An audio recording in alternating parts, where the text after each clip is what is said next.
Jadi kita tahu banget bagaimana tuh kita ditempatkan di pojokan yang tidak terdengar sama Iya. sekali. Bahkan kata Gimana nih? teman-teman Ini waktu di di Bahrain? Bahrain. Oh gitu. Kata Jadi teman sengaja di kita memang di disembunyikan. pojokan itu. Pas masuk itu kan banyak komentar yang viral kan seperti masuk kandang ayam karena memang itu saya yakin di Bahrain itu nggak ada health and safety officer-nya sih. Sempat viral juga kan kemarin itu videonya tuh. Iya.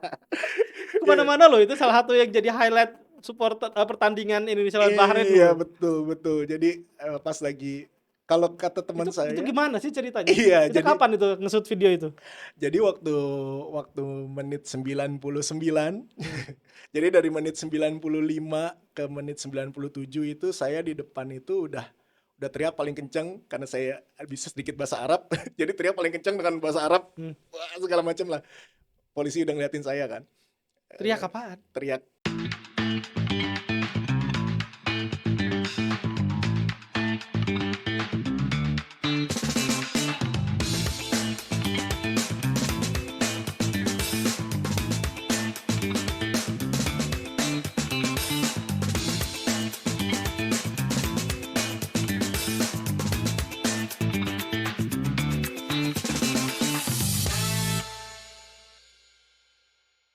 Assalamualaikum warahmatullahi wabarakatuh.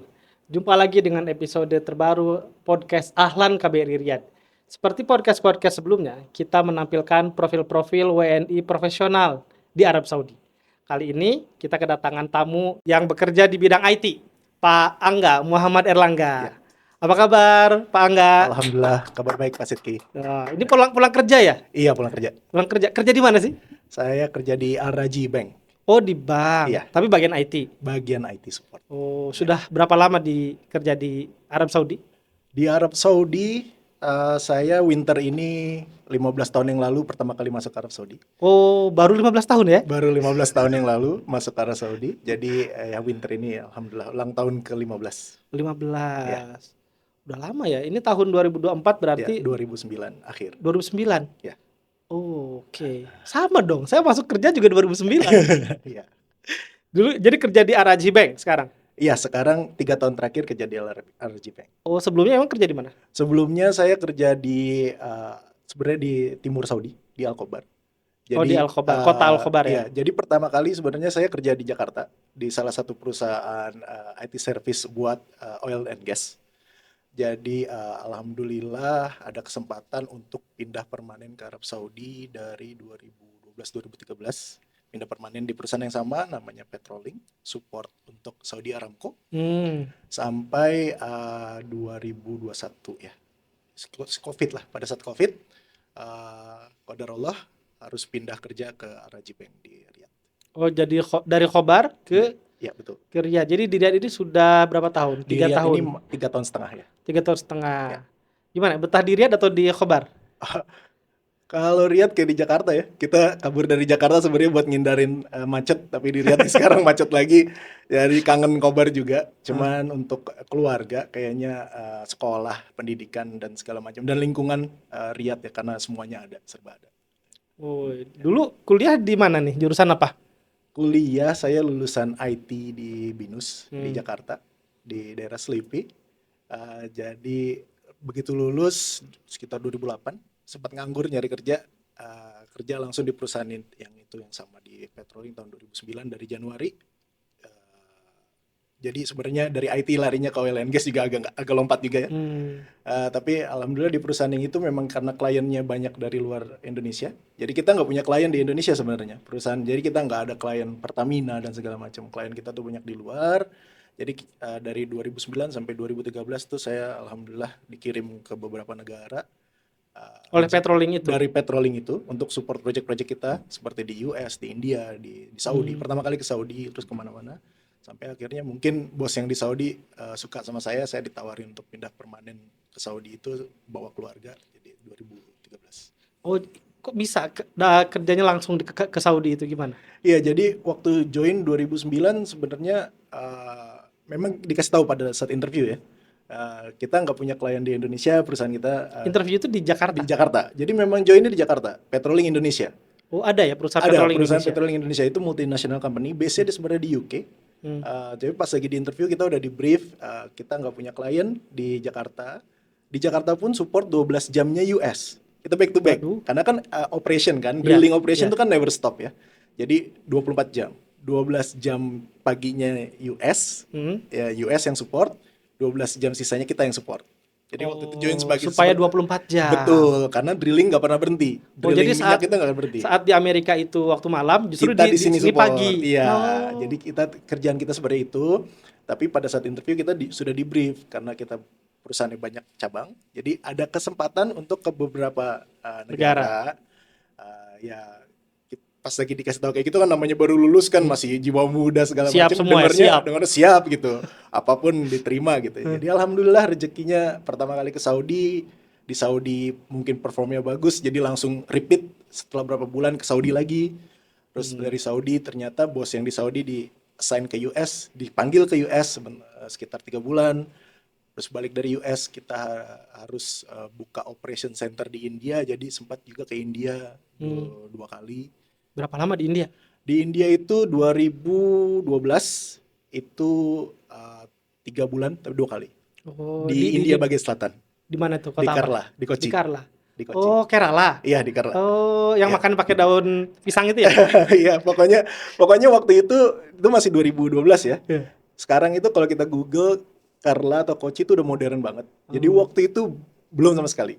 Itu masih seperti daerah rural yang di Indonesia yang ada jam-jamnya tuh, ada lampu harus mati. Ganti jadi genset. Kalau kita di hotel kita punya genset, tapi kalau enggak ya udah mati selama 2 jam, lampu nanti nyala lagi. Seperti itu. Masih benar-benar hutan. Hotel saya tuh di tengah-tengah hutan waktu itu. Kantor saya juga di tengah-tengah Berarti hutan. ada operation, ada oil di sana. Bukan. Jadi waktu itu kita membuka office di sana untuk menggantikan cost office di Indonesia. Karena di Indonesia katanya lebih mahal. Jadi perusahaan decide untuk membuka kantor di Kerala untuk menutup operation yang di Jakarta. Jadi waktu itu saya ke sana untuk nge-build operationnya dari nol sampai jadi. Oke, wah menarik juga ya, sudah banyak negara nih. Alhamdulillah. Terus di Saudi ini gimana sih tantangan WNI sebagai warga negara Indonesia bekerja di Arab Saudi? Ini kan 15 tahun bukan waktu yang pendek nih. Iya. Gimana penyesuaiannya dulu awal datang, terus di dunia kerja gimana? Iya, jadi kalau penyesuaiannya sebenarnya pas lagi datang, karena awal-awal di Al-Khobar itu bisa dibilang kota yang lebih banyak ekspatnya mungkin ya. Betul. Ataupun warga lokalnya pun sering berinteraksi dengan ekspat atau kuliahnya luar negeri karena base-nya oil and gas gitu ya. Mereka lebih modern, jadi adaptasi nggak terlalu susah. Di sana hampir semua orang bisa bahasa Inggris gitu kan. Kita komunikasi tiap hari bahasa Inggris. Malah untuk dari sehari-hari pekerjaan profesional itu agak mudah gitu ya. Membawa keluarga memang perlu adaptasi keluarga kan, namanya istri apa dan anak-anak. Dulu waktu ke Saudi sudah berkeluarga. Sudah. Jadi waktu memutuskan pindah ke Saudi itu sebelumnya saya harus izin dulu sama ayah mertua waktu itu. Saya bilang saya mau nikahin, karena istri saya anak pertama. Saya bilang saya mau nikahin istri saya karena saya harus pindah ke Saudi. Kalau misalkan nggak diterima, ya udah masa lama gitu. Oh gitu. Ya udah gitu, saya bilang gitu. Akhirnya dengan terpaksa ayah mertua saya menerima lamaran saya. Jadi istri saya boyong ke sini sama anak saya waktu itu baru setahun. Jadi kita boyong ke sini, tinggal di sini. Oh. Ya jadi adaptasinya begitu ya. Tapi lebih susah pas lagi kita ternyata di Riyadh gitu. Jadi masuk ke sini banyak orang Saudinya karena dari berbagai macam daerah, banyak yang nggak bisa bahasa Inggris. Malah lebih susahnya di situ. Jadi ya lebih ke situ sih. Tapi untuk hari-hari kita selalu dikelilingi sama komunitas Indonesia yang seperti keluarga, jadi lebih mudah, alhamdulillah. Nah terus buat penonton kita, pendengar kita, mungkin juga nanti Mas Angga akan mendengar podcastnya sendiri. Iya. Salah satu penggemar penonton setiap podcast kita. Ya. Ada pesan untuk teman-teman mungkin rekan sejawat atau adik-adik mahasiswa yang di bidang IT supaya ingin bekerja di Arab Saudi, gimana caranya? Atau tipsnya apa, bagaimana? Iya, kalau dari saya untuk bekerja di Saudi itu balik lagi sebenarnya ke rezeki ya, jodoh ya. Jadi saya juga waktu lamar kerja kan nggak kepikiran akan ke Saudi. Cuman pesannya adalah kalau misalkan ada kesempatan, sebenarnya ada kesempatan langsung ambil aja, dan nggak cuma Saudi gitu. Kesempatan untuk abroad. Tapi dari awal udah kepikiran mau kerja di Saudi kan? Enggak. Jadi waktu itu malah sebenarnya lebih beratnya ingin ke US. gitu. Hmm. Cuman waktu itu qadarullah yang ditawarkan ke US adalah untuk teman-teman yang non muslim. Jadi karena kayak bisa dibilang kantor di India buka, kantor Jakarta ditutup, jadi kan staffnya harus didistribute. Jadi kita harus pair yang muslim dikasih opsinya untuk ke Saudi, Hmm. yang ke US dan ke UK itu yang non muslim. Prioritasnya Ya. seperti itu. Jadi pada saat itu ya kita ngambil Saudi gitu. Ya jadi balik lagi kalau teman-teman tipsnya gitu Nah, ini atau ada satu nih mahasiswa nih. Ini masuk IT nih lagi magang nih. nah ya jadi tipsnya itu sebenarnya kalau dari kesempatan ambil aja itu dari Ya. tips dari kesempatan yang kita nggak tahu kesempatan datang dari mana aja. Tapi untuk secara persiapan dari skill kita atau ilmu kita, cari tahu dan belajar memprediksi apa yang akan tren di 5 tahun ke depan. Oke. Ya, Itu satu. itu. Belajar cari tahu tentang tren yang 5 Iya, tahun ke depan seperti iya. apa. Kita harus relevan Hmm. gitu. Karena kalau kita cuman follow apa yang sedang tren sekarang, apalagi IT ya, tahun depan udah basi. Dan banyak juga saingan kita bukan cuma dari Indonesia gitu.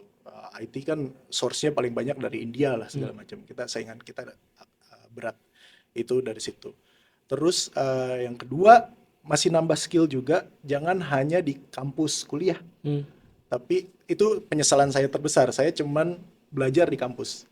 Jadi sebenarnya teman-teman saya yang pada ngambil course di luar kampus, Atau magang sertifikasi atau magang, di pokoknya KBRI ya, magang. ya, pokoknya kesempatan ya itu balik lagi ke kesempatan ya. Jadi kalau misalkan memang bisa gitu, mampu, ada kesempatan, itu course-course sertifikasi itu kalau didapat dari pada saat kuliah, pada saat ngelamar kerja itu akan lebih cepat. Dan teman-teman saya udah terbukti yang dulu seangkatan main bareng, tapi di saat saya main dia course gitu, teman saya udah kerja di Google, posisinya sangat tinggi, atau udah pindah-pindah ada di Facebook dan segala macam gitu, perusahaan bener-bener IT ya.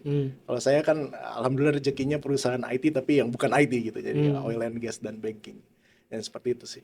Sama yang terakhir sebenarnya itu yang pertama ini itu bukan terakhir, tapi ya minta doa orang tua. Jadi saya alhamdulillah di Saudi ini bertahan cukup lama karena kalau ibu saya sih bilang ya doanya pengennya saya sampai nanti akhir hayat di Saudi gitu. Jadi ya doa orang tua itu penting lah gitu ya, jangan ya kita kalau misalkan mau bilang ibu bapak tolong doain dong saya mau kerja di luar negeri ini gini. Datang aja Itu lah. justru kuncinya di situ ya. Kuncinya di situ sebenarnya. Jadi sekarang nggak ada rencana nih setelah di Araji ini ada rencana mau cari kerja ke negara lain? Enggak ya, enggak, tetap di Saudi. saya ngeplay kerja standar lah, ngeplay kerja tapi masih terpakunya masih di Gulf karena udah nyaman. Kalau ke Indonesia agak saingannya banyak ya kalau Indonesia, dan banyak juga teknologi atau ilmu yang saya pelajarin di sini tuh nggak kepakai di Indonesia, either outdated atau belum terpakai. Jadi memang masih relevannya masih di Saudi saat ini. Nah ini Bro Angga, kita sekarang shifting topiknya nih, ganti topiknya, ngomongin bola. Boleh. Nah soalnya kan Mas Angga ini juga koordinator atau apa ya, koordinator ya bisa disebut ya, untuk bisa. supporter Garuda Saudia. Betul. Pendiri Garuda Saudia lah bisa dibilang ya. Kemarin kan sudah memobilisasi massa juga kan, nonton di Jeddah dan nonton di Bahrain terakhir itu untuk kualifikasi Piala Dunia. Betul. Gimana dong ceritain itu kok bisa bikin kayak gitu? Iya, jadi ceritanya panjang nih kalau boleh panjang. Boleh dong, ini kesempatannya. Iya, jadi basicnya kalau saya pribadi kan memang senang nonton bola gitu ya. Jadi selama di Riyadh ini, sebelumnya juga di Saudi, senang nonton bola, datang ke Liga Saudi dan segala macam. Punya akun Instagram Al Nassr juga kan, apa namanya? Iya. Supporter Al Nassr juga ini. Iya, cuma beberapa teman, ada puluhan teman-teman Indonesia yang suka nonton Al Nassr di Riyadh, jadi kita kumpulin. Jadi basicnya dari saya suka nonton bola dan segala macam ya. Terus sampai kita bela-belain awal tahun 2024 itu ke Qatar kan. Beberapa teman-teman dari Riyadh nonton Piala Asia Senior. Kita nonton, ada beberapa keluarga ke Qatar. Berangkatlah kita waktu itu nyebutnya bonek dari Riyadh nih, naik mobil kita ke Qatar nonton, dan dari situ kita lihat teman-teman di Qatar itu untuk mobilisasi masanya sangat bagus kan untuk dukung timnas ya. Garuda Qatar. Ya. Nah, kita fast forward pada saat kita tahu Indonesia ditempatkan satu grup untuk kualifikasi Piala Asia sama Saudi, Itu kita udah ngomong tuh sama teman-teman yang di Saudi. Gimana nih kita harus bikin supporter group minimal minimal kita ada yang mengkoordinasi dalam artian gini.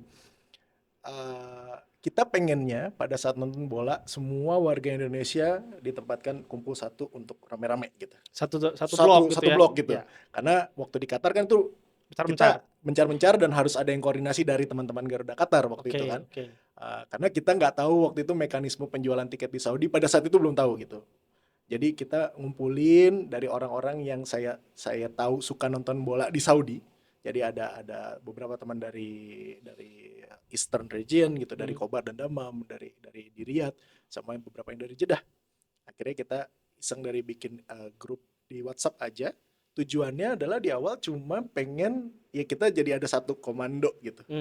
Namanya kan kalau nonton bola tuh biasanya kalau supporter ada satu yang ngelit ya untuk supporter sebagai mimpin yel dan segala macam gitu ya. Dan untuk perizinan karena kita kan pengen membawa alat-alat tuh waktu itu yang dipinjemin sama KBRI Drum ya sama kita kan minjem drum kan dari peralatan drum sama dibikinin banner gitu dibantu dari KBRI. Jadi kita pengen ada itu tuh yang mengurusi. Jadi nggak asal gitu. Karena kita tahu di Saudi itu dari berdasarkan kita nonton pertandingan liga lokal, kita nggak boleh sembarangan masuk ke dalam stadion itu bawa atribut, bawa apa segala macam. Kita pengen masuk jalur resmi gitu.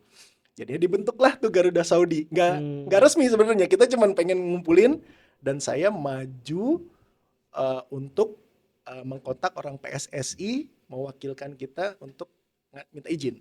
Jadi pada saat itu kebetulan saya sampai naik ke dalam ke levelnya exco-nya PSSI Pak Arya Sinulinga. Iya, langsung dengan beliau pada saat kita sebenarnya nggak dapat izin untuk masukin bawa banner. Jadi sampai ke level situ.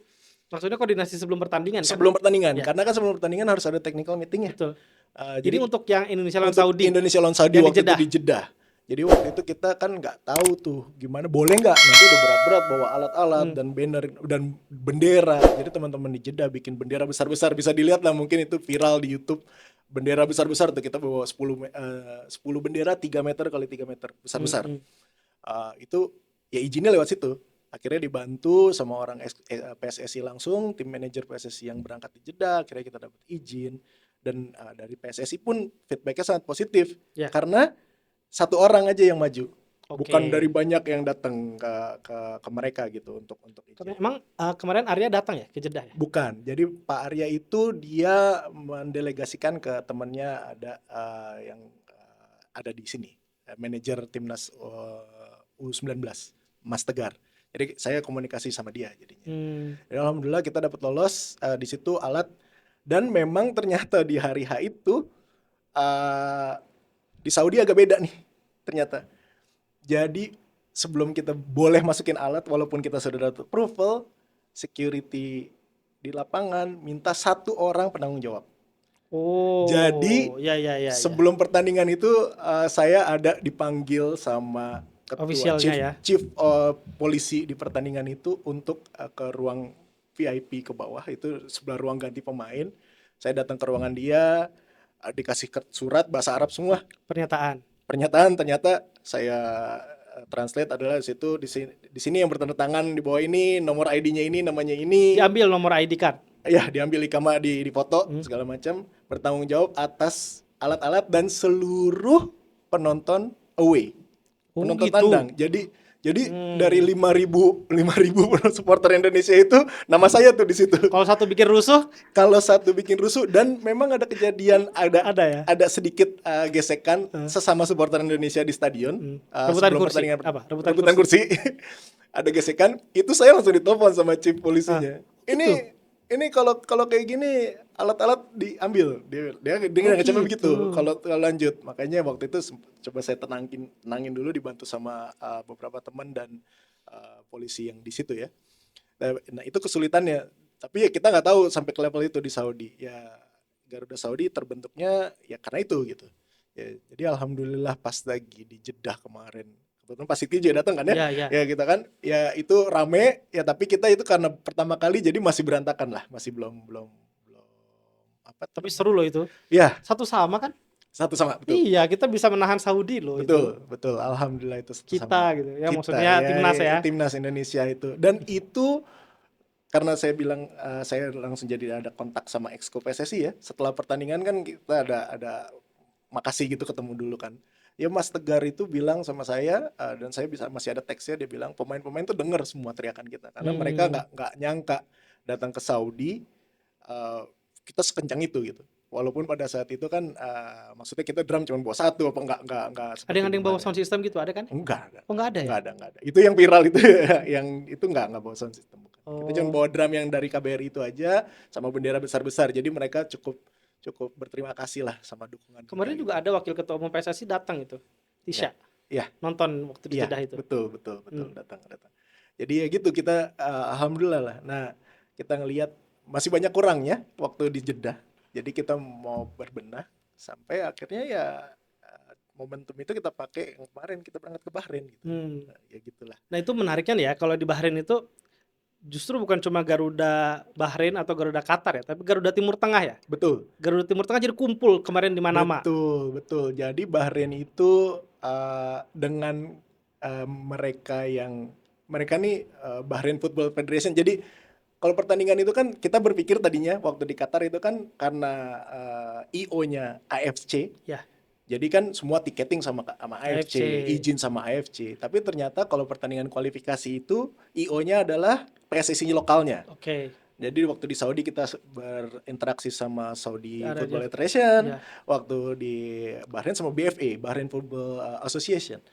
Ternyata BFA itu sangat masih ketinggalan zaman sekali. Dalam artian mereka tidak punya sistem tiketing yang online. Jadi tiketnya tuh fisik ya. Betul, tiketnya kita harus beli fisik, offline. Jadi harus datang ke sana. Nah, karena kita kesulitan untuk beli kayak gitu, kita mulai tuh inisiatif untuk nyari siapa yang bisa kita kontak dari teman-teman Bahrain untuk bantu kita beli tiket, bukan Ada cuma juga dari Garuda Saudi. Bahrain, ada.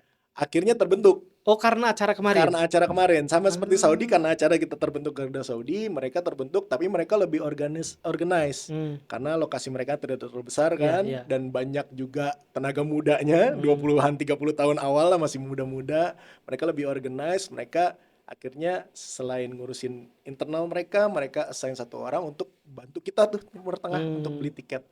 Dan alhamdulillah jadinya kita beli karena tadinya kan kita harus ke sana langsung beli dan tiketnya harus dibeli di kantor BFA, jam kerja, hari kerja. Waduh. Ketemu satu orang namanya Muhammad. Bayangin aja ke Bahrain harus cari nama Muhammad kan susah gitu kan. Jadi itu terbantu banget. Akhirnya ya jadinya kita orang-orang yang mengkoordinasi tiket dari berbagai negara ini, akhirnya kita ya udah kita bikin aja Garuda Timur Tengah gitu. Dalam artian nantinya nih untuk membawahi teman-teman yang di sekitar Gulf countries untuk ke pertandingan mendukung Indonesia ke berikutnya gitu. Oh, jadi Next. itu Garuda Timur Tengah baru terbentuk kemarin. Betul, Oh, karena ada Bahrain ini tadi. betul. Jadi kita nggak ada tadinya yang sudah sangat solid karena Qatar kan. Qatar, Karena Qatar Piala di Dunia. 2002 ya Piala Dunia, tapi kan Indonesia main di Piala Asia Senior dan Piala Asia U23 di 2024 kemarin. Ya, di Jadi Qatar. Qatar itu berpengalaman Ya. dan mereka mobilisasi masanya tuh banyak banget gitu kan. Udah ada 5.000 orang lah kalau datang Ya, ke ya. stadion gitu kan. Jadi kita benar-benar mereka sebagai kakak kita lah, tertinggi lah, kita Ya. banyak belajar sama mereka. Jadi mereka ngasih tahu kita gimana-gimananya. Akhirnya kita bikin Timur Tengah. Akhirnya di Uni Emirat Arab bikin, di Kuwait bikin, sekarang U17 lagi main nih. Hari ini juga lagi main U17 di Kuwait. Jadi ada Garuda Kuwait, ada Garuda Oman. Jadi kita bikin seperti itu. Kita Oh, jadi bagus juga ya. Jadi momentum kemarin Indonesia lawan Bahrain Betul. kemarin itu menghasilkan banyak nih. Ada Iya. Garuda Bahrain yang Betul. jelas. Ada Garuda tadi yang lain, Garuda Iya. Timur Tengah, Garuda dengan Emirat. kesulitan yang Garuda kita Oman. dengan kesulitan kita beli tiket jadi terbentuk itu. Oh, berarti Kalau ada kita bisa hikmahnya. online, Nggak perlu tuh. nggak perlu, semua pada datang aja udah ketemu Iya. di stadion gitu. Dan dengan kita itu kita koordinasi. Jadi pas di hari H pun jadi bisa terlihat itu.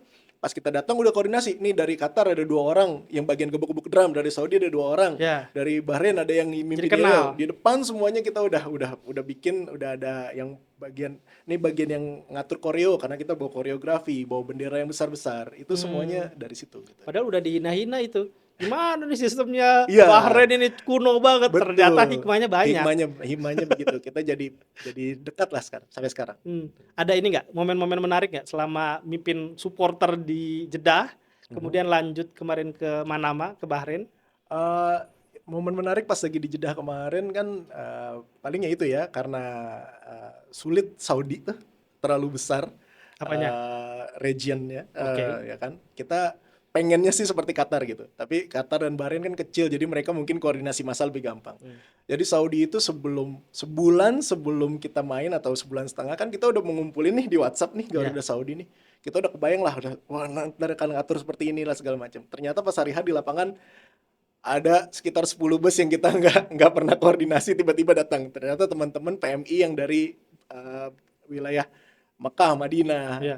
dan Jeddah. ini mereka koordinasinya dari komunitas PMI situ kan. Ya. Dan hasil yang tadi sempat kita singgung pas lagi hari H ternyata ada Insiden. gesekan sedikit insiden masalah tempat duduk gitu kan karena mereka datang ratusan orang, ribuan orang nggak bisa tadinya kita mau koordinasi bikin koreografi dan segala macam akhirnya bubar lah gitu lah.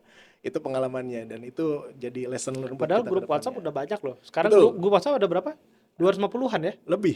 Kalau di grup WhatsApp itu udah ada yang exit malah. Tadinya Iya. di grup WhatsApp itu udah cukup banyak. Tapi itu sekarang concentratednya adalah banyak di Riyadh dan di Eastern Region. Karena mulai aktif pada saat di Bahrain kemarin.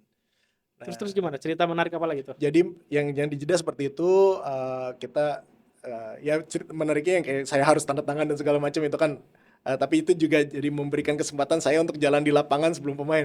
gitu. Saya jalan dulu di tengah lapangan pas lagi dipanggil polisi Ngapain? itu untuk ke ruang VIP-nya. Oh gitu. Jadi saya turun jalan tengah lapangan, lihat itu bench-nya di situ, tuh ruang VIP di situ segala macam. Itu pengalaman yang berharga.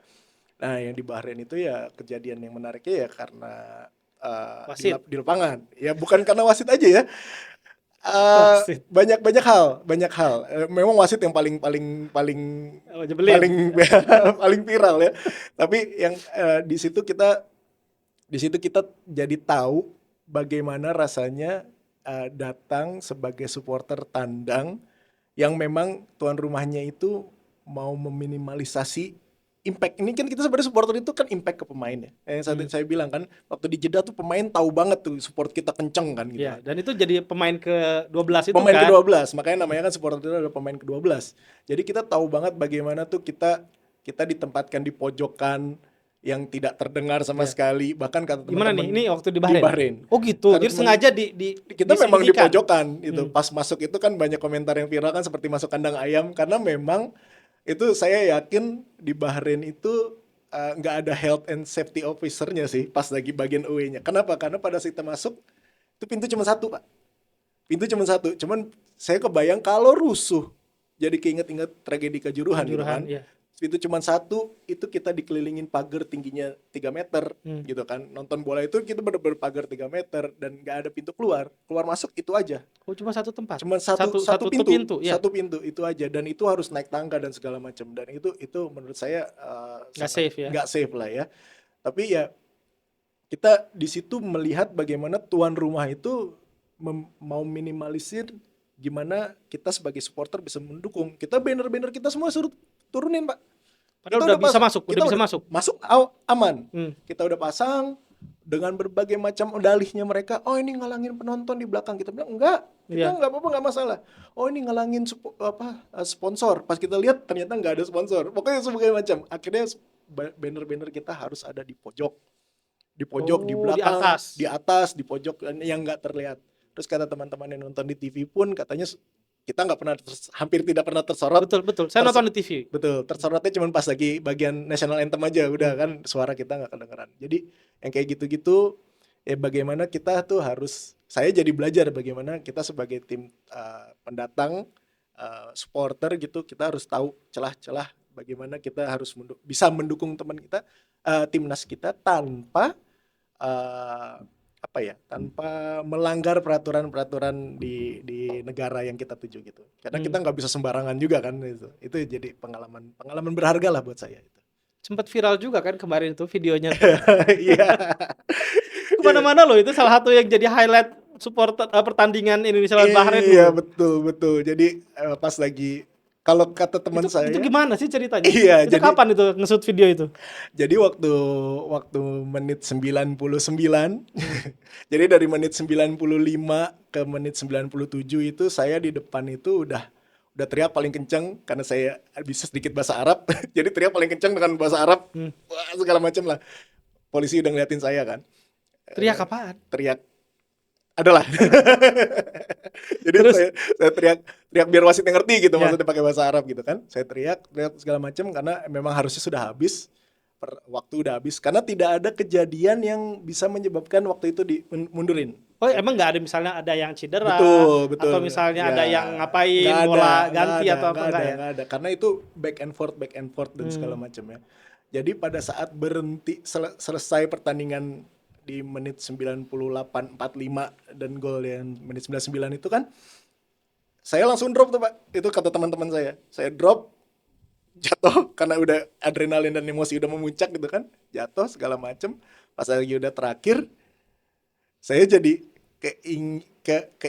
bukan keingetan, inisiatif untuk nyanyi yel-yel. Sebenarnya bukan panitia bayar wasit. Mereka ya? Saya nyanyinya Bahrainnya bayar wasit. Oh gitu. Nah, pada saat lagi itu kita nyanyi Bahrainnya bayar wasit, ternyata salah satu teman kita ngerekam saya lagi ngeluarin duit Saudi Riyal. Emang bekal saya untuk selama di Bahrain, saya lagi begini-begini. Lagi gini-gini Bahrain bayar wasit. Ya itu jadinya direkam, di-share sebenarnya untuk grup internal.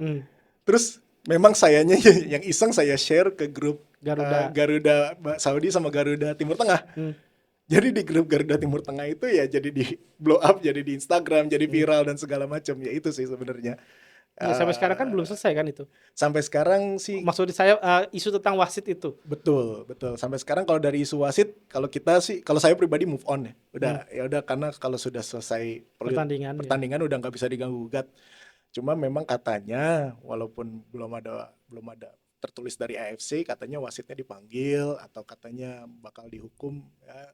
Itu mah udah part of the game sih sebenarnya. Jadi part of the game, kita memang sebagai supporter kesel ya, tapi ya mau gimana lagi, kita nggak bisa apa-apa, ya udah. Yang penting selama pemain kita tidak kena mentalnya ya. Tapi kayaknya sih kena sih, kemarin pas lagi di Cina mainnya jadi jelek banget, jadi mungkin kena ya. Walaupun mereka bilang mereka nggak kena, tapi kayaknya kena mentalnya sih. Tanding berikutnya di mana nih?